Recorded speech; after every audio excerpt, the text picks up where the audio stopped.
नमस्कार मित्रांनो, तुमच्या सर्वांचं आपल्या लेक्चरमध्ये स्वागत आहे। बघा, जसं आपण इथे मेन्शन केलेलं आहे की लडाखमध्ये नेमकं काय चालू आहे ते आपल्याला समजून घ्यायचंय, ठीक आहे। आणि तेही समजून घेत असताना आपला अप्रोच किंवा आपला जो काही एक प्रकारे मतितार्थ आहे हा सगळा व्हिडिओ बनवण्याचा किंवा ही सगळी गोष्ट जाणून घ्यायचा तो एकच आहे, तो म्हणजेच परीक्षाभिमुख। म्हणजेच आपल्याला फक्त आणि फक्त एवढं बघायचं आहे की नक्की काय होतंय परीक्षाभिमुख। राजकारणात नक्कीच नाही जायचंय किंवा काय होतंय, कुठल्या व्यक्तीबद्दल काय महत्व, काय त्याने केलेलं आहे, काय तो लढा उभारला, हे आपल्याला बघून घ्यायचं नाहीये।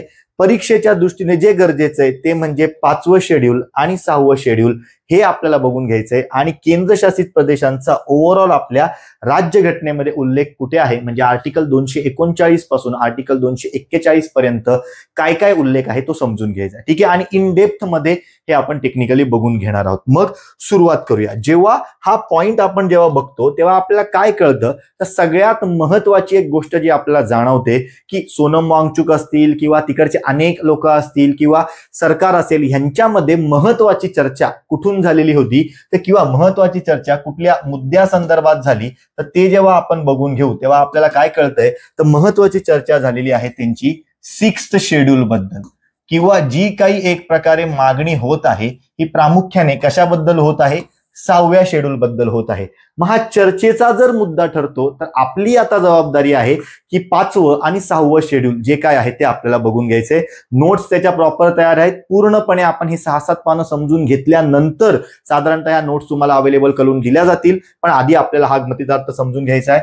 त्यानंतर दुसरी गोष्ट म्हणजेच काय, जर आपण 6वं शेड्यूल चर्चेत आहे तर आपल्याला 5वं शेड्यूल सुद्धा एक प्रकारे ऍडिशनल बघून घेणं गरजेचं आहे किंवा ते बघून घ्यावं लागेल। आणि तिसरी महत्वाची गोष्ट म्हणजेच काय, आपल्या राज्यघटनेमध्ये युनियन टेरिटरीचा उल्लेख कुठे केलेला आहे तर तो सुद्धा ऍस्पेक्ट आपल्याला महत्वाचा ठरतो। आणि याच्या नंतरच्या व्हिडिओमध्ये कुठेतरी आपण मग एक प्रकारे नॅशनल सिक्युरिटी ऍक्ट काय आहे, UAPA ऍक्ट काय आहे, या गोष्टी बघून घेऊया, म्हणजे जेणेकरून आपला तोही घटक कव्हर होईल। आणि जे आपण म्हणतोय की साधारणतः जे आपल्या नवीन पॅटर्न मध्ये डिस्क्रिप्टिव्ह पॅटर्न मध्ये लिहायचं आहे तर तेव्हा आपल्याला हे सगळं माहिती असून घ्यावं लागेल किंवा प्रिलिमला सुद्धा जरी आपल्याला तरी प्रश्नावर प्रश्न आला तर हे घटक आपल्याला लक्षात ठेवावे लागतील। काय प्रश्न येऊ शकतो आपल्याला, तर 6व्या शेड्यूल मध्ये कोणकोणते राज्य आहेत, मग राज्यांची नावं आपल्याला सांगावी लागतात, मग ते आपण नेहमी बघतो आमे त्रिमे 4 राज्य। मग 5व्या शेड्यूलच्या बाबतीमध्ये आपल्याला प्रश्न काय येतो की साधारणतः नियुक्ती 5व्या शेड्यूलच्या बाबतीमध्ये अनुसूचित क्षेत्र ठरवण्याचा अधिकार कोणाला आहे, तर प्रेसिडेंटला आहे। आणि त्यानंतर कुठल्या कलमा अंतर्गत त्याचा उल्लेख केला जातो, तर कलम 244 अंतर्गत उल्लेख केला जातो। युनियन टेरिटरी या वर्षी सांगायचं झालं तर मी माझ्या टेस्ट सिरीज मध्येही म्हटलंय, मी अनेक ठिकाणी म्हटलेलं आहे की आपल्याला जम्मू आणि काश्मीरला मागच्या वर्षी इलेक्शन झालेले आहेत, पहिल्यांदा 10 वर्षांनी इलेक्शन झाले या सप्टेंबरमध्ये, आणि ह्या वर्षी आपल्या मार्च-फेब्रुवारी मध्ये एक प्रकारे आपल्या दिल्ली युनियन टेरिटरीमध्ये इलेक्शन झालेले आहेत। मग युनियन टेरिटरी ही संकल्पना अतिशय महत्वाची ठरते या वर्षी, त्याच्यावर प्रश्न आपल्याला विचारला जाऊ शकतो, ठीक आहे। मग हे सर्व ऍस्पेक्ट आपल्याला इथे कव्हर करायचे आहेत। मग सगळ्यात पहिलं आपण इकडे बघून घेऊया 5व्या आणि 6व्या शेड्यूलचं नाव काय। परीक्षेला आपल्याला ते नाव एक्सप्लेन करण्यासंदर्भात किंवा आपल्याला जोड्या लावा संदर्भात सुद्धा तिथे प्रश्न येऊ शकतो। मग 5वं आणि 6वं जेव्हा आपण शेड्यूल बघतोय तर 5व्या शेड्यूलचा उल्लेख अनुच्छेद 244 मध्ये आहे, 6व्या शेड्यूलचा उल्लेख अनुच्छेद 244 आणि 275 मध्ये आहे। 244 या पोट कलम 1 मध्ये 5व्या शेड्यूलचा उल्लेख आहे, 244 च्या पोट कलम 2 मध्ये 6व्या शेड्यूलचा उल्लेख आहे, आणि 275चा एक प्रकारे 275 मार्फत उल्लेख आपल्या 6व्या शेड्यूलचा बघायला मिळतो। आता बघा 5व्या शेड्यूल मध्ये काय सांगितलेलं आहे, अनुसूचित क्षेत्र आणि अनुसूचित जनजाती यांचे प्रशासन व नियंत्रण याबाबतच्या तरतुदी। परंतु इथे आपल्याला काय बघायला मिळतात, 10 राज्यांचा उल्लेख बघायला मिळतो। 4 राज्य आहेत, आसाम, मेघालय, त्रिपुरा, मिझोरम, यांच्यासाठी आपण विशेष तरतुदी केलेल्या आहेत, कारण ब्रिटिशांच्या काळामध्ये या ठिकाणच्या अनुसूचित जमातींवर मोठ्या प्रमाणामध्ये अन्याय अत्याचार झालेले होते। त्यांच्या विकासासाठी अधिक कष्ट करण्याची गरज आहे, अधिक एकत्र येण्याची गरज आहे, म्हणून त्यांना डायरेक्ट 6व्या शेड्यूल मध्ये आपण काय केलेलं आहे, इन्व्हॉल्व्ह केलेलं बघायला मिळतं। मग जेव्हा आपण हे बघतोय तेव्हा 5वं शेड्यूल काय आहे ते बघा, तर 5व्या शेड्यूल मध्ये एकूण 10 राज्यांचा उल्लेख केलाय। आता काही जण म्हणतील सर 13 राज्यांचा उल्लेख केलाय, मित्रांनो 13 पेसाचे राज्य आहेत, ठीक आहे, किंवा तो कन्सेप्ट कम्प्लिटली आपल्याला ऍज सच वेगळा बघायला इथे मिळतो। मग जेव्हा आपण संकल्पना इथे बघतोय तर अरुणाचल प्रदेश, तेलंगणा, झारखंड, छत्तीसगड, गुजरात, हिमाचल प्रदेश, मध्य प्रदेश, महाराष्ट्र, ओडिशा आणि राजस्थान या राज्यांमध्ये 5वं शेड्यूल आपल्याला लागू आहे. आता सगळ्यात महत्वाची गोष्ट म्हणजेच काय, याच्या अंतर्गत जे काही प्रशासन करायचं असेल, याच्या अंतर्गत प्रशासनाच्या ज्या काही कार्यवाही होत असतील त्याच्यासाठी आपण काय बघत आहोत की साधारणतः रिस्पॉन्सिबल फॅक्टर कोण आहे, गव्हर्नरच आहे. पण गव्हर्नर इथे फायनल डिसिजन मेकिंग फॅक्टर नाहीये. दोन गोष्टी लक्षात ठेवा. हे टॉपिक समजून घेत असताना तुम्हाला रिस्पॉन्सिबल फॅक्टर आणि डिसिजन मेकिंग फॅक्टर हे दोन घटक समजून घ्यावे लागतील.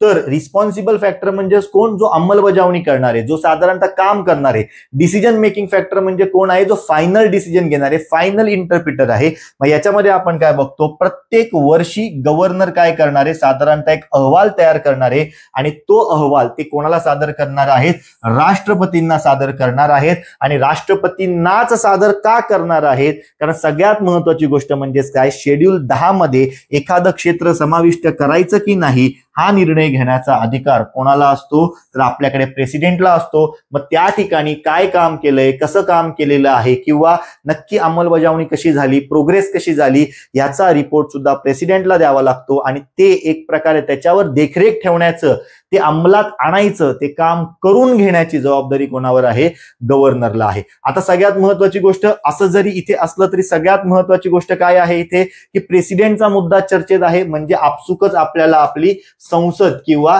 केंद्र सरकार चर्चेत असलेलं इथे बघायला मिळतं. मग सगळ्यात महत्वाची गोष्ट काय, की इथे राज्यांमधले जरी हे क्षेत्र असले तरीही वेळोवेळी इथे आपल्याला जे काही आपलं केंद्र सरकार आहे त्यांचे कार्यकारी अधिकार लागू असलेले बघायला मिळतात. ते लागू होतात. गरज पडल्यास केंद्र सरकार सुद्धा या क्षेत्रांच्या बाबतीमध्ये कायदे, नियम या बाबतीमध्ये राज्यांना मार्गदर्शन करू शकते. सेंटर टू स्टेट डायरेक्शन्स येऊ शकतात, म्हणजे गाईडलाईन्स येऊ शकतात. हा उल्लेख इथे आपल्याला केलेला त्यांनी बघायला मिळतो. म्हणजेच काय, पाचवं परिशिष्ट याच्यामधले जे काही राज्य आहेत, 10 राज्य आपण बघितले, यांच्यावर कार्य, यांच्यावर अंमलबजावणी राज्य करणारे. पण गरज पडल्यास यांच्या बाबतीमध्ये आपल्याला केंद्र सरकार मार्फत एक प्रकारे डायरेक्टिव्ह गाईडलाईन्स सुद्धा येऊ शकतात. ज्या डायरेक्टिव्ह गाईडलाईन्सची राज्यांना त्या क्षेत्रामध्ये अंमलबजावणी करणं कसं आहे, गरजेचं आहे. आणि मग या सगळ्यांची देखरेख कोण ठरवतं, गव्हर्नर ठरवतो. ते आपला रिपोर्ट तयार करतात. दरवर्षी सदरचा रिपोर्ट ते प्रेसिडेंटला देतात. का असं होतं, कारण साधी सरळ गोष्ट आहे. इथे आपण काय बघितलेलं आहे, की अनुसूचित क्षेत्र एखादं आहे की नाही हे ठरवण्याचा अधिकार प्रेसिडेंटला आहे. मग प्रेसिडेंट एक प्रकारे जेव्हा असं अनुसूचित क्षेत्र ठरवत असतो तेव्हा साधारणतः ते गव्हर्नरचा काय करत असतात, सल्ला मसलत घेत असतात. गव्हर्नरशी काय करत असतात, चर्चा करत असतात. आणि गव्हर्नरशी चर्चा जरी करत असते तरी फायनल डिसिजन कोणाचा आहे, ते एखादं क्षेत्र अनुसूचित क्षेत्र आहे की नाही ठरवण्याचं प्रेसिडेंटला आहे. अशा क्षेत्राची सीमा कमी करणं, सीमा जास्त करणं, त्यानंतर एक प्रकारे क्षेत्र वाढवणं, क्षेत्र बदलणं, हे सर्व अधिकार सुद्धा इथे कोणाला आहेत, राष्ट्रपतींनाच आहे. आणि याच्यासाठी सुद्धा ते एक प्रकारे गव्हर्नरशी काय करत असतात, सल्लामसलत करत असतात. हे इथे लक्षात ठेवायचं. मग कुठले असे निकष आहेत की ज्या निकषांच्या आधारे राष्ट्रपती 244 कलमानुसार अनुसूचित क्षेत्र ठरवत असतो, तर हे 4 निकष दिलेले बघायला मिळतात. की आदिवासी पॉप्युलेशन त्या क्षेत्रामध्ये किती आहे, पॉप्युलेशनचं प्राबल्य किती आहे, म्हणजेच काय, एखाद्या क्षेत्रामध्ये आदिवासी पॉप्युलेशन ही नक्की किती पर्सेंटेज मध्ये आहे हे साधारणतः इथे ग्राह्य धरलं जातं. क्षेत्राचा संक्षिप्तपणा आणि वाजवी अधिकार हे एक प्रकारे बघितले जातात. जिल्हा, गट, तालुका अशी प्रशासकीय संरचना योग्य आहे का, त्यानुसारच एक क्षेत्र कलेक्टिव्ह ठेवलं जातं.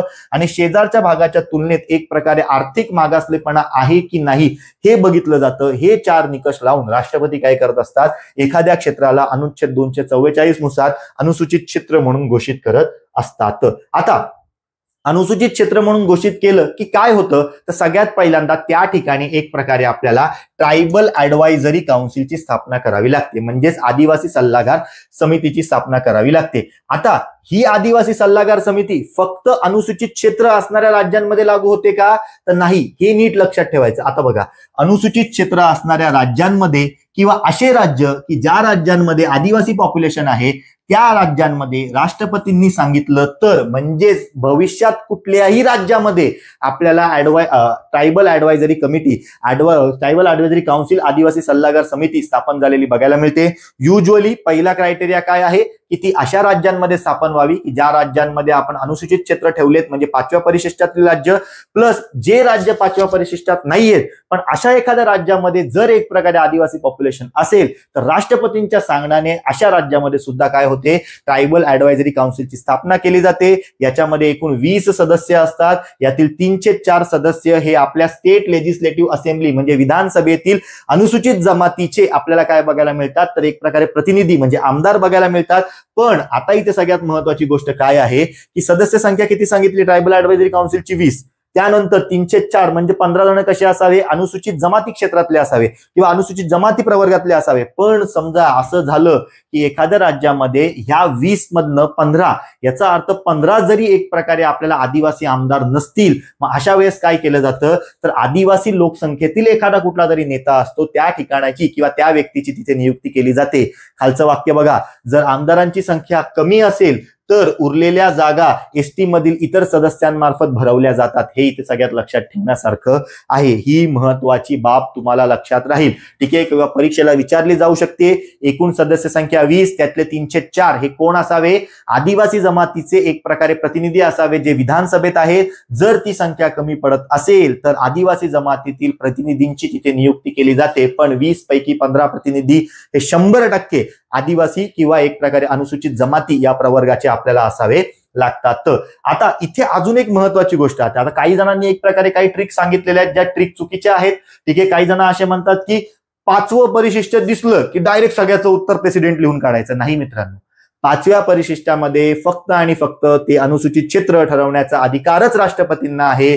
त्यानंतर बघा, सर्व जबाबदाऱ्या राज्यपालांवर दिलेल्या आहेत. म्हणजेच काय, अनुसूचित क्षेत्राबाबतीमध्ये सर्व नियम कोण करू शकतात, गव्हर्नर करू शकतात. कशाचे नियम करू शकतात, गुड गव्हर्नन्ससाठी, पीस म्हणजे शांततेसाठी, किंवा हे सर्व नियम करत असताना त्यांना कोणाचा सल्ला घेणं बंधनकारक असतं, ट्रायबल ऍडवायझरी काउन्सिलचा सल्ला घेणं बंधनकारक असतं. म्हणजेच काय, नियम करण्याचा अधिकार राष्ट्रपतींना नाही.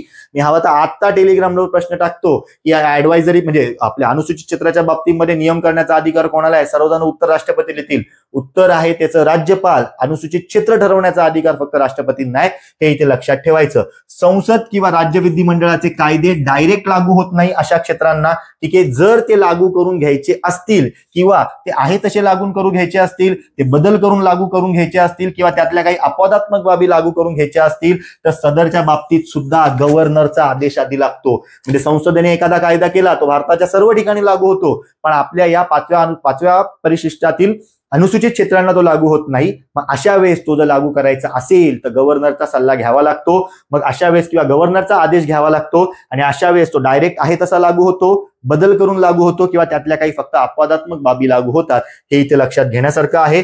कायदा करून एखादा अधिनियम रद्द सुद्धा करता येतो किंवा दुरुस्त सुद्धा करता येतो. म्हणजे त्या क्षेत्रासाठी एडिट सुद्धा करता येतं, त्या क्षेत्रासाठी एखादा कायदा रद्द सुद्धा करता येतो. पण अशा वेळेस सुद्धा गव्हर्नरनी हे काहीही नियम जरी केले असले तरी त्याच्यासाठी कोणाची मान्यता लागते, राष्ट्रपतींची मान्यता लागते. हे लक्षात घेण्यासारखं आहे.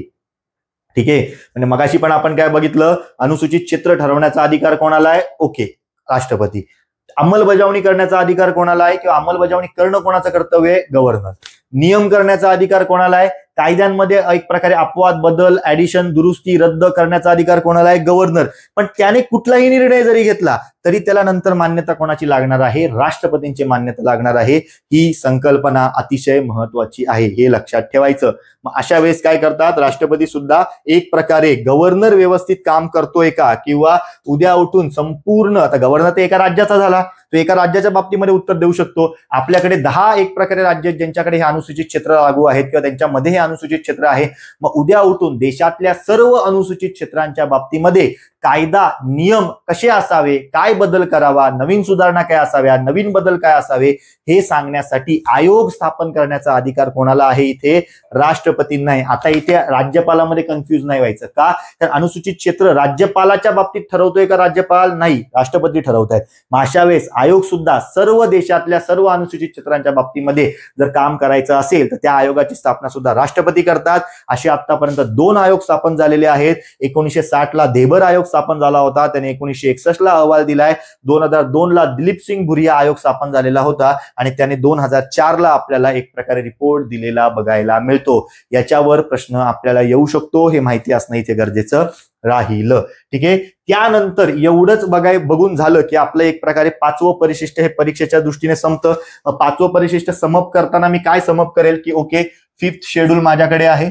5th शेड्यूल मध्ये आपल्याला अनुसूचित क्षेत्र यांचा ऍज सच उल्लेख असलेला बघायला मिळतो. ठीक आहे, 5th शेड्यूल हे जर मी बघतो आहे तर काय साधारणतः एक प्रकारे अनुसूचित क्षेत्र आणि अनुसूचित जनजाती यांचा उल्लेख केलेला आहे. मग अशा वेळेस जर सांगायचं झालं तर हे एक प्रकारे ठरवण्याचा अधिकार कोणाला आहे? अनुच्छेद 244 नुसार आपल्या राष्ट्रपतींना आहे. पण अशा वेळेस त्यांच्या बाबतीमध्ये त्यांच्यासाठी वेगवेगळ्या गोष्टींची अंमलबजावणी कोण करत असतं? गव्हर्नर करत असतो. नियम तयार करण्याचा अधिकार कोणाला असतात? गव्हर्नरला असतात. सर्व अधिकार कोणाला आहे तिथे? गव्हर्नरला आहेत. मग गव्हर्नरने या दिलेल्या नियमांना किंवा गव्हर्नरने केलेल्या कुठल्याही कृतीला नंतर कोणाची लागते? तर एक प्रकारे आपल्याला राष्ट्रपतींची संमती लागते. हे इथे लक्षात ठेवायचं. एकूण 10 राज्यांमध्ये हे आहे. सोबत ट्रायबल ऍडवायझरी काउन्सिल बघायला मिळते. एकूण सदस्य 20 असतात. 304 सदस्य हे कोण असावे? एसटी पॉप्युलेशनचे असावे. आणि सगळ्यात महत्वाची गोष्ट म्हणजे ही ट्रायबल ऍडवायझरी काउन्सिल 100% 5व्या परिशिष्टातील 10 राज्यांना लागू आहे. पण इतर राज्यांमध्ये जिथे आपल्याला एसटी पॉप्युलेशन बघायला मिळते तिथे सुद्धा ही भविष्यात राष्ट्रपतींच्या मान्यतेने नव्याने स्थापन केली जाऊ शकते, असा सुद्धा इथे उल्लेख आपल्याला बघायला मिळतो. बाकी आपल्याला 5व्या परिशिष्टाच्या बाबतीमध्ये अजून एक आयोग स्थापन करण्याचा अधिकार कोणाला आहे? अनुसूचित जाती यांच्या जनजाती आणि अनुसूचित क्षेत्र यांच्या बाबतीमध्ये नियम करण्यासाठीचा, तर तो अधिकार आपल्याला राष्ट्रपतींना असलेला इथे बघायला मिळतो. 5वं परिशिष्ट हे एका पानामध्ये 4 ते 5 वाक्यांमध्ये समअप करणं अपेक्षित आहे. ठीक आहे, आता लगेच आपल्याला काय बघायचंय? 6वं परिशिष्ट. पहिलाच प्रश्न आपल्याला येतो, 6व्या परिशिष्टामध्ये कशा कशाचा किंवा कुठल्या कुठल्या राज्यांचा उल्लेख आहे? तर मी ते नेहमी सांगत असतो, आमे त्रिमी लक्षात ठेवा. आ म्हणजे आसाम, मे म्हणजे मेघालय, त्रि म्हणजे त्रिपुरा, मी म्हणजे मिझोरम. म्हणजेच काय? आ मे त्रि मी, हे आम्ही त्रिमी म्हणायचं. 6व्या परिशिष्टामध्ये या 4 राज्यांचा उल्लेख असलेला बघायला मिळतो. आता या 4 राज्यांमध्ये एकूण आपल्याला 3, 3, 1 आणि 3 असे 10 क्षेत्र एक प्रकारे काय केलेले आहेत? आपण डिस्ट्रिक्ट काउन्सिल म्हणून घोषित केलेत. 6व्या परिशिष्टाचं मेन निकष काय आहे की या 4 राज्यांमधल्या ज्या काही आपल्या अनुसूचित जनजाती होत्या त्यांच्यावर अनेक अन्याय अत्याचार झाले. मग त्यांच्यामध्ये सुधारणा करायची आहे, तर त्याच्यासाठी एक प्रकारे आदिवासी स्वयंशासन असावं ही संकल्पना ग्राह्य धरली जाते. मग ही आदिवासी स्वयंशासनाची संकल्पना एकूण 4 राज्यांमधल्या 10 जिल्ह्यांच्या मार्फत डिस्ट्रिक्ट काउन्सिलच्या द्वारे साध्य केली जाते. हा इथे उल्लेख बघतोय. आसाममध्ये उत्तर कछार जिल्हा, कार्बी ऑंगलॉंग जिल्हा, बोडोलँड प्रादेशिक प्रदेश जिल्हा, मेघालयमध्ये गारो जिल्हा, खासी जिल्हा, जैंतिया जिल्हा, त्रिपुरामध्ये त्रिपुरा आदिवासी जिल्हा, मिझोरममध्ये चकमा, मारा, लाई हे आदिवासी जिल्हे. म्हणजेच काय? एकूण 4 राज्यांमध्ये 10 आदिवासी जिल्ह्यांना काय आहे की हा एक प्रकारे आपल्याला 6वं परिशिष्ट ऍज अ डिस्ट्रिक्ट काउन्सिलच्या मार्फत एक प्रकारे काय केलं जातं? ग्राह्य धरलं जातं किंवा लागू केलं जातं. आता याच्यामध्ये काय केले जातात? तर जिल्ह्यांनाच एक प्रकारे स्वायत्तता दिली जाते आणि स्वायत्त जिल्हा परिषदा आणि एक प्रकारे प्रादेशिक परिषदा स्थापन केल्या जातात. मग अशा एकूण 4 राज्यांमध्ये 10 स्वायत्त जिल्हा परिषदा आपल्याकडे अस्तित्वात आहेत. ठीक आहे, आता इथे काय आहे? आदिवासी स्वयंशासनाच्या मार्फत स्वायत्त जिल्हे असा दर्जा दिला जातो. हे जरी स्वायत्त असले तरी ते राज्याच्या कार्यकारी अधिकाराखालीच काम करतात. इथे आयोग टाकेल की ते केंद्राच्या कार्यकारी अधिकाराखाली कार्यरत असतात, तर चूक, ते राज्याच्या कार्यकारी अधिकाराखाली कार्यरत असतात. यांचं संघटन आणि पुनर्रचना करण्याचा अधिकार कोणाला आहे? मात्र इथे राज्यपालाला आहे. आता मगाशी बघा, 5व्या परिशिष्टामध्ये अनुसूचित क्षेत्र जे ठरवायचे होते हे ठरवले कोणी? राष्ट्रपतींनी. होल अँड सोल कोणी? राष्ट्रपती. त्याच्यासाठी काम कोण करते? राज्यपाल. 6व्या परिशिष्टामध्ये अजून जास्त कामं करायची जर गरज असेल तर त्या 4 राज्यांमधल्या 10 जिल्हा परिषदांमध्ये, 10 स्वायत्त जिल्हा परिषदांमध्ये एक प्रकारे होल अँड सोल कोण आहे? राज्यपाल. त्याच्यासाठी काम कोण करणारे? ती जिल्हा परिषद काम करणारे, स्वायत्त जिल्हा बोर्ड काम करणारे आणि प्रादेशिक बोर्ड काम करणारे, हे इथे लक्षात ठेवायचं. मग अशा वेळेस स्वायत्त जिल्हे निश्चित करण्याचा, त्यांचं संघटन करण्याचा, त्यांची पुनर्रचना करायचा, त्यांचं क्षेत्र कमी जास्त करायचा, त्यांच्या नावात बदल करायचा, त्यांच्या सीमा निश्चित करण्याचा अधिकार कोणाला आहे? होल अँड सोल इथे आपल्याला राज्यपालांना असलेला बघायला मिळतो. पण आता कधी कधी असं होऊ शकतं ना की एका स्वायत्त जिल्ह्यामध्ये मल्टिपल आपल्याला काय बघायला मिळू शकतात? तर वेगवेगळ्या आदिवासी जमातीचे व्यक्ती किंवा लोक बघायला मिळू शकतात.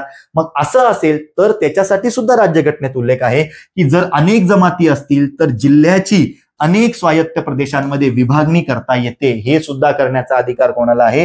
राज्यपालांना. हे इथे लक्षात ठेवायचं. मग आता दोन एक प्रकारे बॉडी स्थापन होतात. कुठल्या कुठल्या? एक स्वतंत्र प्रादेशिक परिषद आणि दुसरी म्हणजेच कुठली? जिल्हा परिषद. आता सगळ्यात महत्वाची गोष्ट म्हणजेच काय? ह्याच्यामध्ये मुख्य बॉडी किंवा इम्प्लिमेंटेशनची बॉडी कुठली असते? जिल्हा परिषद असते. स्वतंत्र प्रादेशिक परिषद ही ओव्हरऑल काम करत असते त्या राज्यामध्ये जेवढ्या डिस्ट्रिक्ट काउन्सिल असतील त्यांच्या एक प्रकारे विकासासाठी. मग आपल्याला नीट कशावर लक्षात ठेवायचं? सगळ्यात पहिल्यांदा जिल्हा परिषदेवर. या स्वायत्त जिल्हा परिषदेमध्ये एकूण 30 सदस्य असतात. यापैकी 26 सदस्य 5 वर्षासाठी प्रौढ मतदानाद्वारे नियुक्त केले जातात किंवा तिथे निवडले जातात. नियुक्त नाही, निवडले जातात. आणि 4 सदस्य राज्यपालांच्या माध्यमातून किंवा राज्यपालांनी नामनिर्देशित केलेले असतात. मग जर त्यांची नियुक्तीच राज्यपालांनी नामनिर्देशित केलेली आहे तर ते राज्यपालांची मर्जी असेपर्यंत आपल्या पदावर असतात. म्हणजेच काय? इलेक्टेड आणि नॉमिनेटेड अशा दोघांची मिळून ही आपल्याला ऍज सच काय आहे? डिस्ट्रिक्ट काउन्सिल आपल्याला बनलेली बघायला मिळते. एकूण 30 जण याच्यामध्ये असतात. ही डिस्ट्रिक्ट काउन्सिल करते काय? तर हे वेगवेगळा कायदा करू शकतात. त्या एक प्रकारे झोनसाठी, त्या डिस्ट्रिक्टसाठी, त्या डिस्ट्रिक्ट मधल्या आदिवासी व्यक्तींसाठी एक प्रकारे ते कायदा करू शकतात. परंतु अशा कायद्याला नंतर कोणाची? राज्यपालांची मान्यता लागते. मगाशी पण बघितलं ना रे आपण असं कुठे बघितलं की अनुसूचित क्षेत्रांमध्ये कायदा करण्याचा, नियम करण्याचा अधिकार राज्यपालांना आहे, पण अंतिम निर्णय कोणाचा आहे? राष्ट्रपतींचा आहे. सेम 6व्या शेड्यूलसाठी एक प्रकारे राज्यांच्या बाबतीमध्ये जर डिस्ट्रिक्ट काउन्सिल्स असतील तर त्यांच्यामध्ये एक प्रकारे कायदा करण्याचा अधिकार डिस्ट्रिक्ट काउन्सिलला आहे, पण त्याच्यावर संमती कोणाची लागते? राज्यपालांची एक प्रकारे लागत असते. जर एखादा वाद निर्माण झाला तर ते वादाचा मुद्दा किंवा वादाचा तो खटला जो आहे तो हायकोर्टच्या अंतर्गत कुठे जाईल किंवा कुठल्या हायकोर्टच्या ह्याच्यामध्ये येईल किंवा कुठल्या कक्षेअंतर्गत येईल हे सुद्धा ठरवण्याचा अधिकार सुद्धा कोणाला आपल्याला बघायला मिळतो? तर तो सुद्धा राज्यपालांना बघायला मिळतो. वाद निर्माण झाल्यास खटल्यांबाबत अधिकार क्षेत्र म्हणजे हायकोर्ट मधलं अधिकार क्षेत्र ठरवण्याचा अधिकार सुद्धा कोणाला आहे? राज्यपालांना. होल अँड सोल इथे आपल्याला राज्यपाल बघायला मिळतात. त्यांच्यासाठी डिस्ट्रिक्ट काउन्सिल काम करत असते. ठीक आहे. महसूल संकलन करण्याचा सुद्धा त्यांना अधिकार आहे. विशिष्ट कर गोळा करण्याचा सुद्धा एक प्रकारे अधिकार आहे. थोडक्यात ते राज्याअंतर्गत राज्यासारखी प्रशासकीय रचना असणारी सिस्टीम जिल्ह्यामध्ये राबवतात की जेणेकरून आदिवासींचं स्वयंशासन येईल, की जी आपली डेमोक्रेसी आहे की लोकशाही आहे ती तळागाळापर्यंत पोहोचेल आणि त्यांना सुद्धा इन्क्लूड केल्यासारखं वाटेल की त्याच्या मागची संरचना बघायला मिळते. संसद आणि राज्य विधिमंडळाचे नियम आणि कायदे यांना टेक्निकली लागू नसतात. जर लागू करायचे असतात तर बदल करून अपवादात्मक बाबतीमध्ये ते लागू होतात आणि लागू जरी झाले तरी अशा वेळेस ते लागू करण्यासाठी कोणाच्या निर्णयाने ते लागू करावे?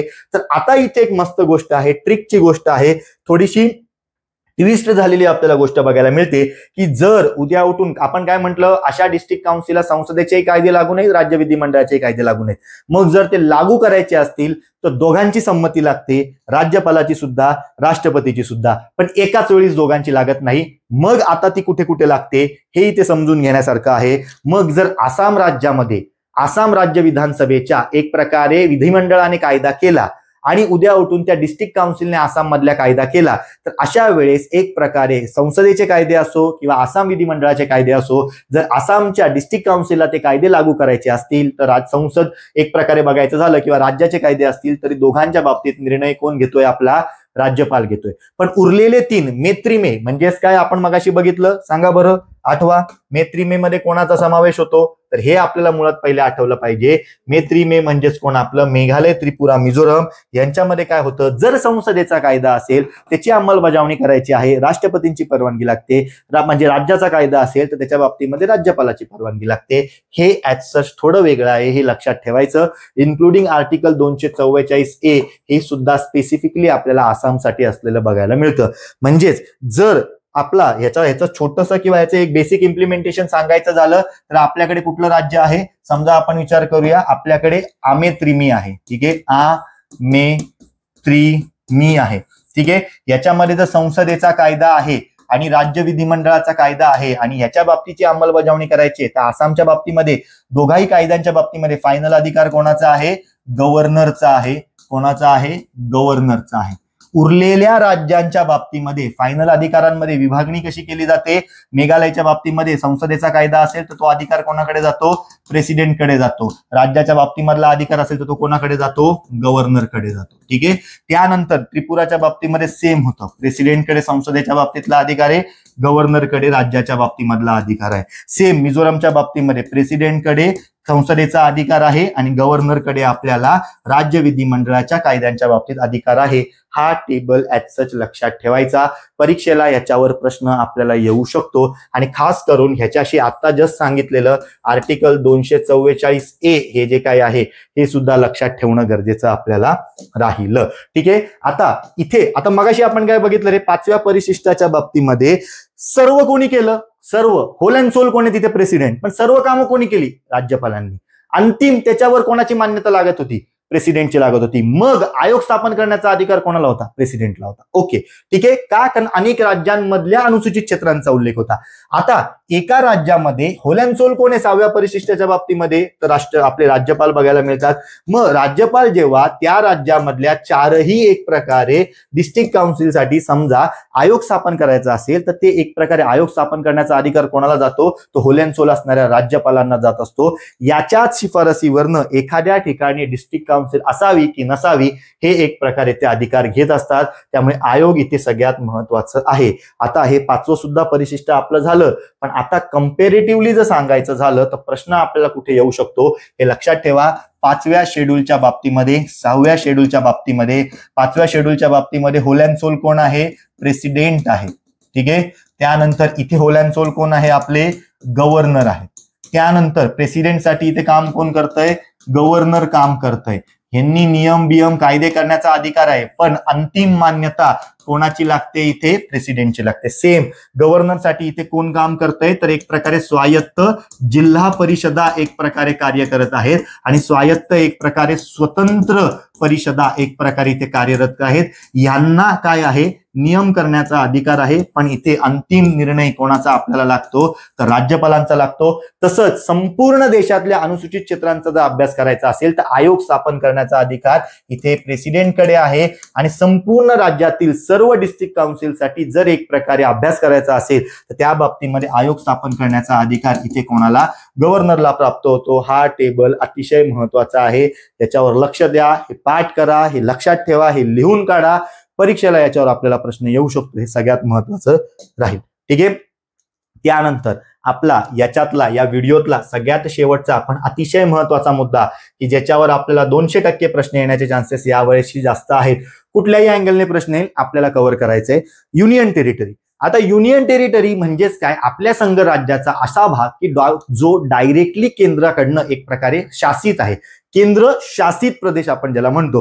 आर्टिकल 1 मध्ये त्यांचा आपल्याला उल्लेख बघायला मिळतो. आता जर आपण ह्याच्या बाबतीत बघितलं तर साधारणतः आपल्याला कुठे जायचं आहे? तर ह्याच्या इतिहासामध्ये आपल्याला याचं जाणं गरजेचं आहे. मग हा इतिहास जेव्हा आपण बघतोय ना तेव्हा आपल्याला काय कळतंय की हे अनुसूचित क्षेत्र वगैरे जर आपण टेक्निकली बघितले तर हे अनुसूचित क्षेत्र वगैरे कुठून सुरुवात झाली रे? तर लक्षात ठेवा 1874ला सगळ्यात पहिल्यांदा असे क्षेत्र जे होते की जिथे जास्तीत जास्त आपल्याला काय करायचं होतं? ट्रायबल एरिया होता किंवा जिथे जास्तीत जास्त एक प्रकारे लॉ अँड ऑर्डरचा प्रश्न होता, तेव्हा ते क्षेत्र 1874ला सगळ्यात पहिल्यांदा शेड्युल्ड डिस्ट्रिक्ट म्हणून निश्चित करण्यात आले, अनुसूचित क्षेत्र म्हणून निश्चित करण्यात आले. नंतर त्यांचा कारभार कोणाकडे दिला? मुख्य आयुक्तांचे जिल्हे या माध्यमातून एका आयुक्ताकडे देण्यात आला. कारण जास्त लॉ अँड ऑर्डरसाठी एक प्रकारे कार्यरचनेची, प्रशासकीय रचनेची, राजकीय रचनेची गरज होती. मग हे झाल्यानंतर आलं आपल्याकडे 1950. 1950ला जेव्हा आपण राज्यघटना लागू केली तेव्हा आपण राज्यांचं जे काही वर्गीकरण केलं ते राज्याचं वर्गीकरण आपण ABCD यांद्वारे केलं. 1950 पासून ते वर्गीकरण आपल्या 7व्या घटना दुरुस्तीमध्ये 1956 पर्यंत चालत होतं. त्यामध्ये ग्रुप C मध्ये आणि ग्रुप D मध्ये आपल्याकडे हे आपल्याला एक प्रकारे काय बघायला मिळत होते? तर आपले युनियन टेरिटरी किंवा केंद्रशासित प्रदेश बघायला मिळत होते. ग्रुप C मध्ये इतर सर्व एक प्रकारे युनियन टेरिटरी होत्या आणि ग्रुप D मध्ये फक्त आणि फक्त आपल्याला अंदमान आणि निकोबार या क्षेत्राचा उल्लेख असलेला बघायला मिळतो. पण आजच्या युनियन टेरिटरीचा सगळ्यात पहिल्यांदा उल्लेख 1874च्या अनुसूचित जिल्ह्यांमध्ये बघायला मिळतो. मग स्वतंत्र भारतामध्ये जेव्हा आपण घटना लागू केली तेव्हा 1950 पासून ABCD अशी रचना आली. C आणि D मध्ये एक प्रकारे आपल्या अनुसूचित क्षेत्रांचा केंद्रशासित प्रदेशांचा उल्लेख होता. मग अशा वेळेस लक्षात ठेवायचं, त्यानंतर आपल्याकडे राज्य पुनर्रचना आयोग झाला. मग राज्य पुनर्रचना आयोगाच्या बाबतीमध्ये सुद्धा 1-2 मिनिटांमध्ये संकल्पना बघूया. राज्य पुनर्रचना आयोगाच्या बाबतीमध्ये जर आपण विचार करतोय तर एकूण 3 आयोग साधारणतः स्थापन झालेले आपल्याला बघायला मिळतात. सगळ्यात पहिला DP धर आयोग होता. यांनी सांगितलं की राज्यवार म्हणजे भाषावार प्रांतरचना नसावी, तर एक प्रकारे संपूर्णपणे केंद्राला लक्षात ठेवून प्रांतरचना असावी. त्याचा रिपोर्ट पटला नाही म्हणून लगेच JVP समिती बसली. JVP समितीने सांगितलं की भाषावार, याच्यावर सुद्धा प्रश्न आलाय, भाषावार प्रांतरचना आम्हाला एक प्रकारे मान्य आहे, ठीक आहे, पण आता त्याची योग्य वेळ नाही. आता त्याची योग्य वेळ नाही. मग सगळ्यात पहिल्यांदा भाषावार प्रांतरचना मान्य केली JVP समितीने, हे सगळ्यात महत्वाचं. त्यानंतर आपल्याकडे एक प्रकारे 1953 ला एक खूप सॅड असा इन्सिडेंट घडला की जिथे पोट्टी श्रीरामुलू यांचं दुर्दैवी निधन झालं. परंतु नंतर एका राज्याला भाषावार प्रांतरचना दिली. मग सर्व राज्यांची अशी डिमांड झाली. मग अल्टिमेटली आपण काय बघतोय, फजल अली आयोग आपल्याला स्थापन झालेला बघायला मिळतो. या फजल अली आयोगामध्ये आपल्याला एक प्रकारे पणिक्कर आणि दुसरे म्हणजेच कोण, एक प्रकारे कुंझरू हे सदस्य बघायला मिळत होते. यांनी सांगितलं की भाषावार प्रांतरचना करा, भाषावार प्रांतरचना करा, पण त्यांनी एक भाषा एक प्रांत याला मान्यता दिली नाही. हे महत्वाचं, एक भाषा एक प्रांत याला मान्यता नाही.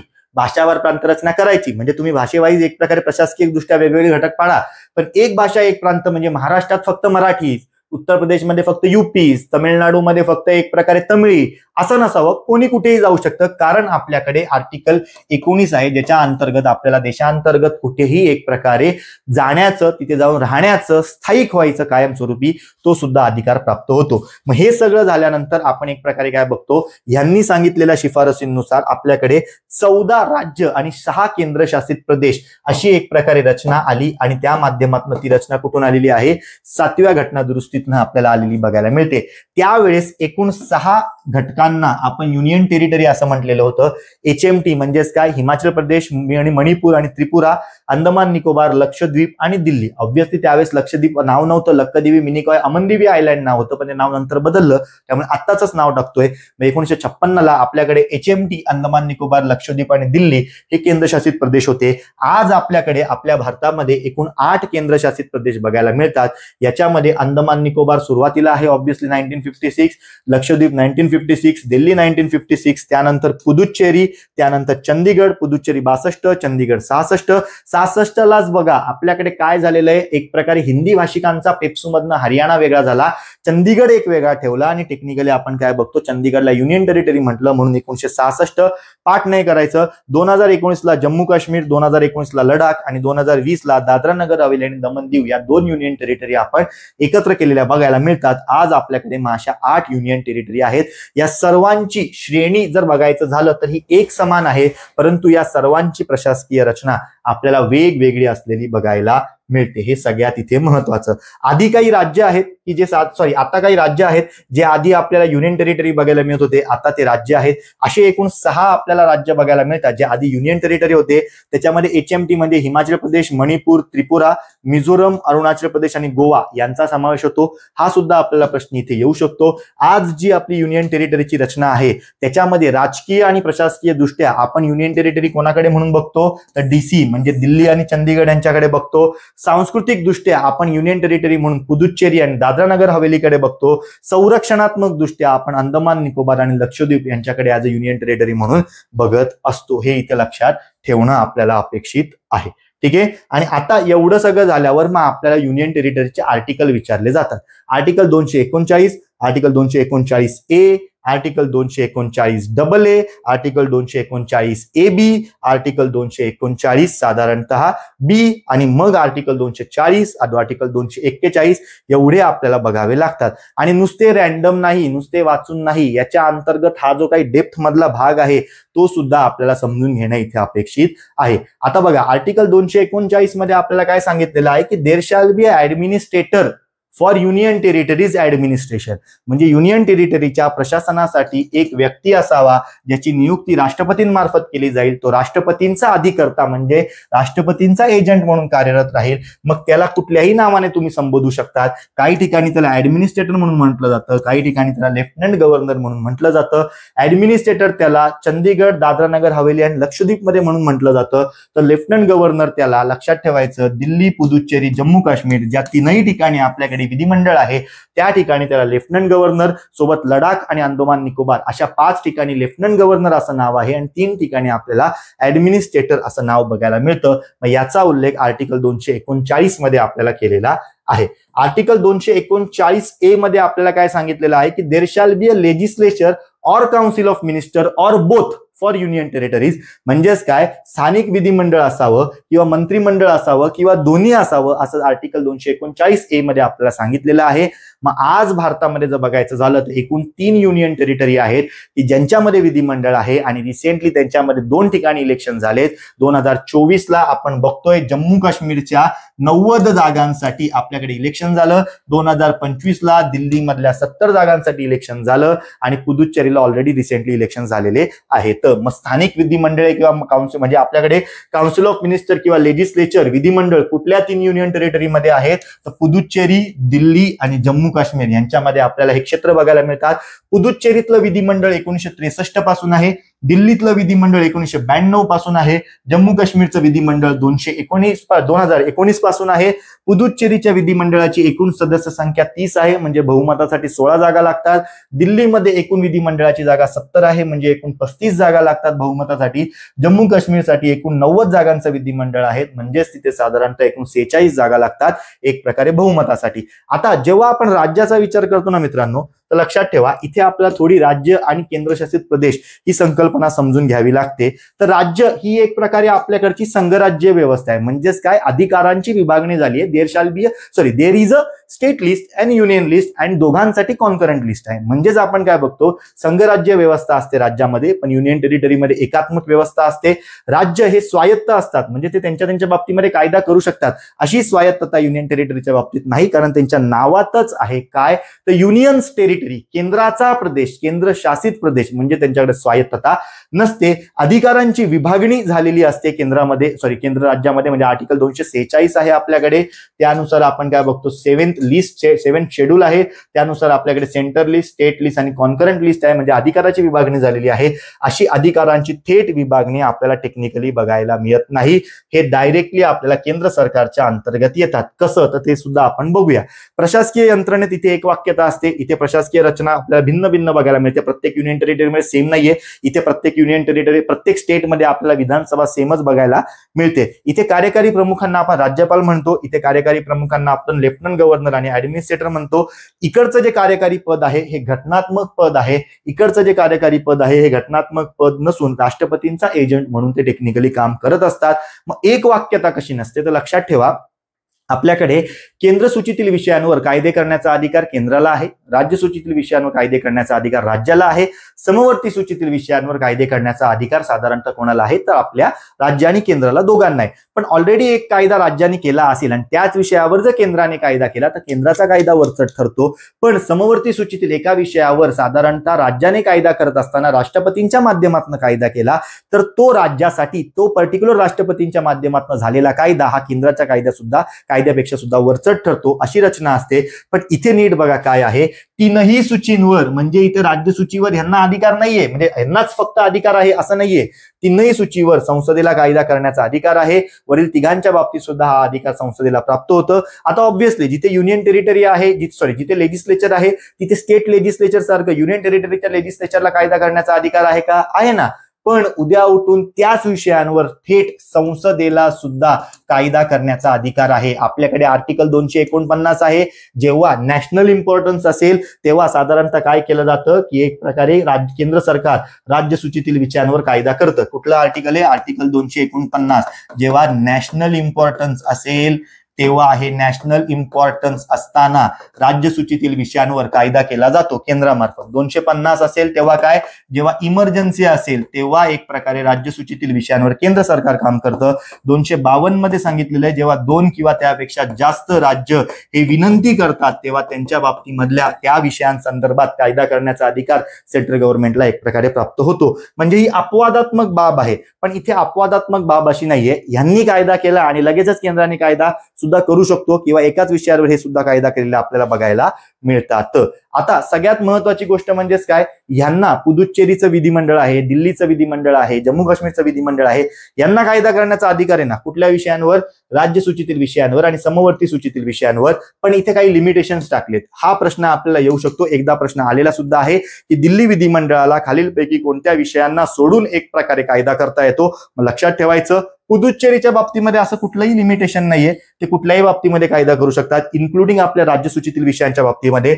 पण दिल्लीच्या बाबतीमध्ये राज्यसूचीतील विषयांवर कायदा करायचा जरी असला तरी पब्लिक आपलं सार्वजनिक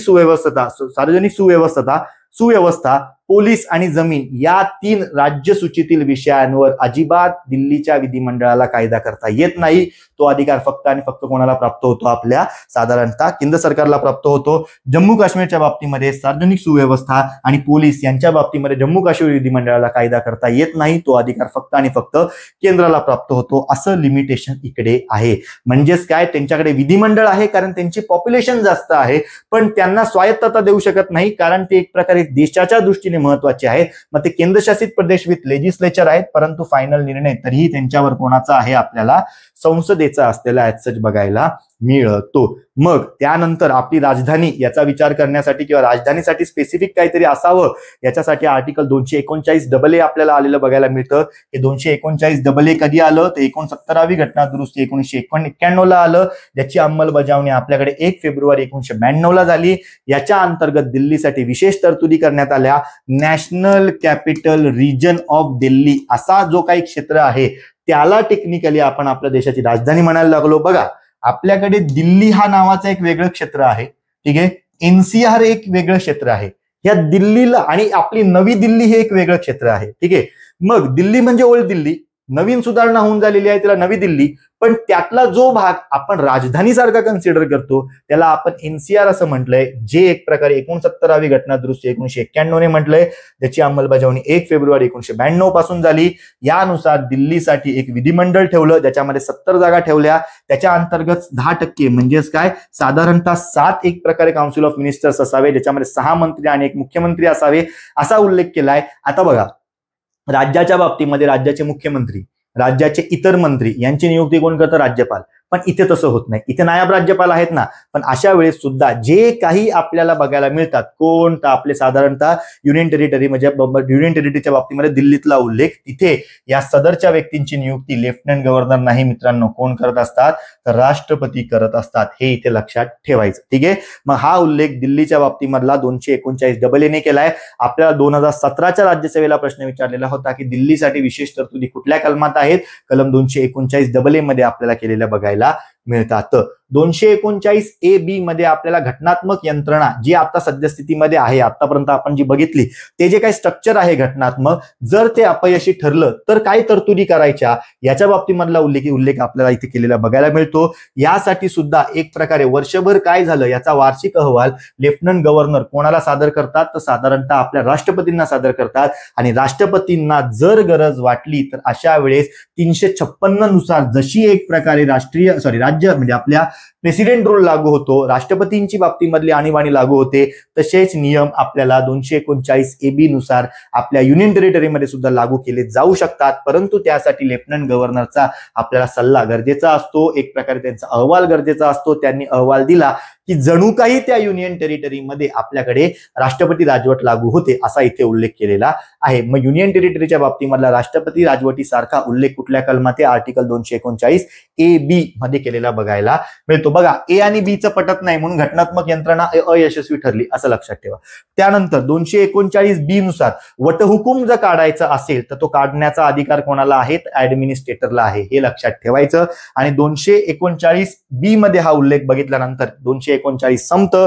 डायरेक्ट आपल्याला काय लक्षात ठेवायचं आहे तर ते म्हणजे 240 मध्ये इथे सांगितलेलं आहे विशिष्ट युनियन टेरिटरीसाठी नियम करण्याचा अधिकार कोणाला आहे? राष्ट्रपतींना आहे. मग राष्ट्रपती एकूण 4 युनियन टेरिटरीजना 8 पैकी बेसिक कंडिशन मध्ये नियम करत असतात. मग अशा वेळेस शांतता, विकास आणि सुशासन यासाठी ते अंदमान निकोबार, लक्षद्वीप, दादरा नगर हवेली आणि लडाख यांच्यासाठी नियम करतात. त्यांनी केलेले नियम हे संसदेच्या कायद्याप्रमाणे प्रबळ आणि एक प्रकारे त्यांचा प्रभाव सुद्धा असतो. आणि संसदीय कायदा जसा दुरुस्त किंवा रद्द करता येतो तसाच हा एक प्रकारे नियम कमी किंवा जास्त करू शकतात. त्यानंतर पुदुच्चेरीच्या बाबतीमध्ये स्पेसिफिक तरतूद इथे अशी आहे की पुदुच्चेरीच्या बाबतीमध्ये सुद्धा राष्ट्रपती नियम करू शकतात, पण केव्हा? जेव्हा पुदुच्चेरीची विधानसभा एक प्रकारे स्थगित असेल किंवा ती विसर्जित झालेली असेल तर त्याच कंडिशनमध्ये राष्ट्रपती पुदुच्चेरी बाबतीत नियम करू शकतात असा इथे उल्लेख केलाय. असं का म्हटलेलं आहे? कारण एक प्रकारे ह्या नियमांना, ह्या एक प्रकारे राष्ट्रपतींनी केलेल्या बाबींना संसदेच्या कायद्याप्रमाणे अधिकार आहे. मग जर त्यांची विधानसभा असेल तर संसद कायदा का करेल? मग ही अँबिग्युटी नसावी म्हणून याचा तसा इथे उल्लेख केलेला बघायला आपल्याला मिळतो. आणि 241 मध्ये आपल्याला युनियन टेरिटरीसाठी हायकोर्ट याचा उल्लेख केलेला आहे. सदरचं हायकोर्ट स्थापन करण्याचा अधिकार सुद्धा कोणाला असतो? टेक्निकली प्रेसिडेंटला नाही, संसदेला असतो. मग आज आपण जर बघितलं फक्त एका, काही वेळेस असं म्हटलं जातं एकूण 3 ठिकाणी किंवा काही वेळेस म्हटलं जातं 2 ठिकाणी, पण लक्षात ठेवायचं आज आपल्याकडे फक्त एका ठिकाणी एक प्रकारे हायकोर्ट आहे, दॅट इज दिल्ली. जम्मू काश्मीर आणि लडाख यांच्यासाठी आपल्याला जम्मू काश्मीर आणि लडाख असं सामायिक असं हायकोर्ट आहे, हे लक्षात ठेवायचं. ठीक आहे, दिल्लीसाठी आपल्याकडे स्वतंत्र असं हायकोर्ट आहे, जम्मू काश्मीर आणि लडाखसाठी आपल्याला स्वतःचं दोघांसाठी असलेलं सामायिक हायकोर्ट बघायला मिळतं. चंदीगड हे युनियन टेरिटरी आपल्याला पंजाब आणि हरियाणा हायकोर्टमध्ये येते. अंदमान निकोबार याच्या बाबतीत प्रश्नही विचारलाय, हे हायकोर्ट याच्या बाबतीमधलं क्षेत्र कलकत्ता हायकोर्ट अंतर्गत येतं. दादरा नगर हवेली आणि दमण दीव हे क्षेत्र आपल्याला बॉम्बे हायकोर्ट अंतर्गत येतं. लक्षद्वीप हे क्षेत्र आपल्याला केरळ हायकोर्ट अंतर्गत येतं. पुदुच्चेरी हे क्षेत्र आपल्याला मद्रास हायकोर्ट अंतर्गत येतं. हे आपल्याला इथे लक्षात ठेवणं कंपल्सरी अपेक्षित आहे. मग याच्यावर आपल्याला इथे प्रश्न येऊ शकतो. आणि सगळ्यात शेवटची बीट म्हणजेच काय की आपल्याकडे केंद्रामध्ये आता बघा युजुअली आपल्याकडे 8 युनियन टेरिटरी आहे, त्यातील 3 ठिकाणी आपल्याला काय बघायला मिळतात तर आपलं त्यांचं लेजिस्लेचर आहे. पण ज्या ठिकाणी लेजिस्लेचर नाहीये मग तिथे काम कोण करेल? मग अशा वेळेस सर्वात महत्वाची गोष्ट म्हणजेच काय, केंद्र सरकारच्या गृह मंत्रालयाअंतर्गत advisory committees of union territories नावाने एक संस्था कार्यरत आहे.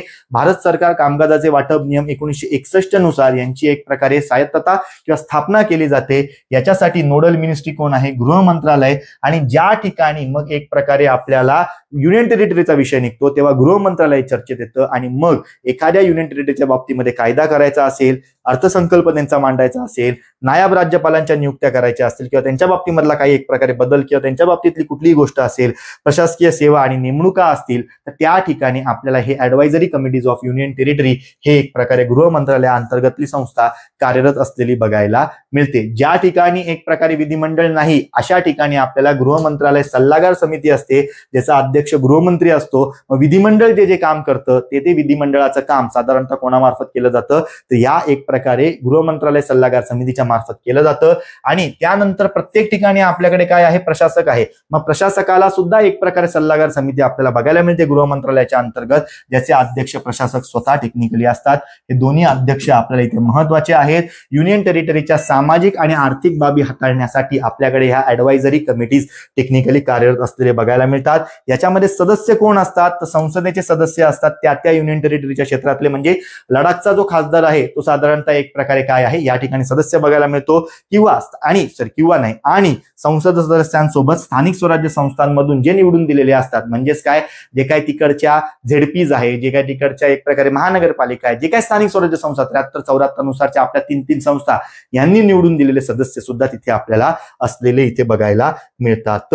मग हे झाल्यावर समअप करत असताना आपल्याला फक्त आर्टिकल्स इथे फार महत्वाचे बघायला मिळतात. आता तुम्ही मला कमेंट करून सांगायचं आहे की राज्यघटनेच्या खालीलपैकी कुठल्या भागामध्ये आपल्याला युनियन टेरिटरीच्या बाबतीमधला उल्लेख केलेला बघायला मिळतो.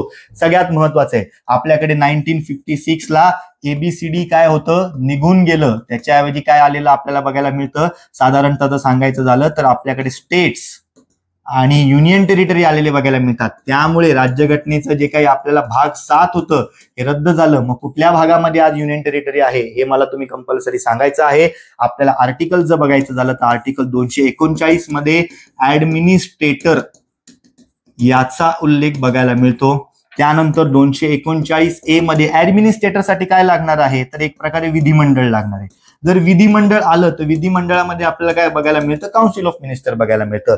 मग आर्टिकल 239A मध्ये नॉर्मल विधान आपल्या युनियन टेरिटरीच्या बाबतीत उल्लेख असेल तर 239AA मध्ये आपल्याला दिल्लीच्या बाबतीमधला उल्लेख आहे. मग 239AA नंतर आता जी काही प्रशासकीय रचना आहे त्याच्यात कधीतरी बिघाड होऊ शकतो. मग अशा वेळेस घटनात्मक यंत्रणेत बिघाड झाल्यावर काय करायचं हा उल्लेख आपल्याला 239AB मध्ये आहे.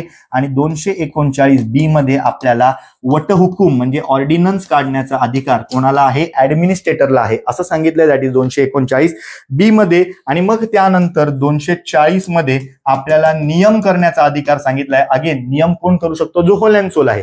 नियम आता राष्ट्रीय आपल्याला युनियन टेरिटरीच्या बाबतीमध्ये होल अँड सोल कोण बघायला मिळतं तर हे नियम करण्याच्या बाबतीमधला अधिकार राष्ट्रपतींना आपल्याला असलेला बघायला मिळतो. त्यानंतर 239 मध्ये आपल्याला युनियन टेरिटरीसाठी हायकोर्टचा उल्लेख असावा ही घटना केलेली आहे. मग हे आपल्याला 1, 2, 3, 4, 5, 6, 7 कलम परीक्षेला येऊ शकतात. पुन्हा एकदा बघा 239 मध्ये युनियन टेरिटरीचं प्रशासन म्हणजे ऍडमिनिस्ट्रेटरचा उल्लेख. 239(1) मध्ये विधिमंडळ आणि काउन्सिल ऑफ मिनिस्टरचा उल्लेख. 239AA मध्ये दिल्लीच्या बाबतीत स्पेशल तरतुदी. 239AB मध्ये घटनात्मक यंत्रणेत जर बिघाड झाला तर करावयाच्या तरतुदी. 239B मध्ये वटहुकूम काढण्याचा एक प्रकारे कोणाचा प्रशासकाचा अधिकार राष्ट्रपतींचा नाही प्रशासकाचा अधिकार. 240 मध्ये नियम करण्याचा राष्ट्रपतींचा अधिकार. आणि 241 मध्ये आपल्याला हायकोर्टच्या बाबतीमधला उल्लेख इथे बघायला मिळतो. हे लक्षात ठेवायचं. ठीक आहे एवढं इथे लक्षात ठेवा. आणि सगळ्यात महत्वाची गोष्ट असंच डिस्कशन हे आपण घेऊन आलेलो आहे तर आपल्या PYQ बॅचच्या माध्यमातून आणि साधारणतः आपल्या कुठल्या तर एक प्रकारे गट ब च्या बाबतीमधल्या असलेल्या इतर बॅचेसच्या बाबतीमधलं. तर आपली एकच बॅच सध्या जी खूप गाजते आहे ठीक आहे ती मी तुम्हाला समोर सांगून देतो. ही बॅच तुम्ही जॉईन करू शकतात. आपली होलिस्टिक बॅच आहे ज्याच्यामध्ये जवळपास 85 अवर्सचं टीचिंग आहे. ज्यामध्ये 50 अवर्स आपण PYQ ला घालवलेले आहेत. म्हणजे एकदम डेप्थ मध्ये आपण बघितलं. एवढं 50 तासाचं PYQ मार्केटमध्ये कोणीच देत नाही. चॅलेंजने तुम्हाला मी सांगतो. त्यानंतर एक प्रकारे 25 ते 30 तासांचं किमान आपल्याकडे काय असणार आहे टेस्ट सिरीजचं डिस्कशन असणार आहे. या दोघांसाठी तुम्हाला एकच बॅच घ्यावी लागेल. सर्व प्रश्न काढणं सर्व प्रश्नांचं डिस्कशन घेणं मग ते PYQ असो किंवा टेस्ट सिरीज असो ते मी स्वतः करतोय. म्हणजे क्वालिटीचा तुम्हाला काहीच वेगळा प्रश्न येणार नाही. याच्यामध्ये तुमचा PYQ डिस्कशन होतंय. अप्रोच आणि अजेंडाच्या PDF दिल्यात त्या तुमच्या करतायत. म्हणजे तुम्हाला कुठला घटक वाचायचा हे स्पेसिफिकली कळतं. आणि सिलेबस कव्हरेज सुद्धा आपण त्या माध्यमातून कव्हर करून घेतलेला आहे. याच्याच मध्ये एकूण 5 पेपर आपले टेक्निकली असणार आहेत. एकूण ज्याला आपण टेस्ट सिरीज म्हणतो ज्याचे एकूण 500 प्रश्न आणि साधारणतः प्रत्येक पेपरचं 5 तासांचं डिस्कशन साधारणतः असेल. म्हणजे 25 तासांचं डिस्कशन तुम्हाला वेगळं मिळणार आहे. तर तुम्ही ही बॅच जॉईन करू शकतात. याच्यामध्ये वेळोवेळी डिस्काउंट चालू असतात. ते तुम्ही डिस्काउंट सुद्धा वापरू शकतात. कोणाला डिस्काउंट हवा असेल तर तुम्हाला मेसेज करू शकतो. या लेक्चर पुरतं थांबूया. जसं मी सुरुवातीला म्हटलेलं होतं आपल्याला फक्त अभ्यासात्मक गोष्टी बघायच्या आहेत. ठीक आहे आपल्याला राजकारणातल्या कुठल्याच गोष्टी बघायच्या नाही आहेत. माझा एक प्रयत्न होता की नक्की 5व्या आणि 6व्या परिशिष्टाच्या माध्यमातून तुम्हाला सांगायचं की नक्की आपल्या लडाख मध्ये काय चाललेलं आहे. ते आय होप तुमच्यापर्यंत इनफली आणि परीक्षेच्या दृष्टीने जेवढं गरजेचं आहे तेवढं पोहोचलं असेल. या व्हिडिओमध्ये आपण थांबूया मित्रांनो. काही तुमच्या क्वेरीज असतील काही मेसेज असतील तुम्ही कमेंट करू शकतात कॉल मेसेज करू शकतात. थांबूया इथे आपण. धन्यवाद.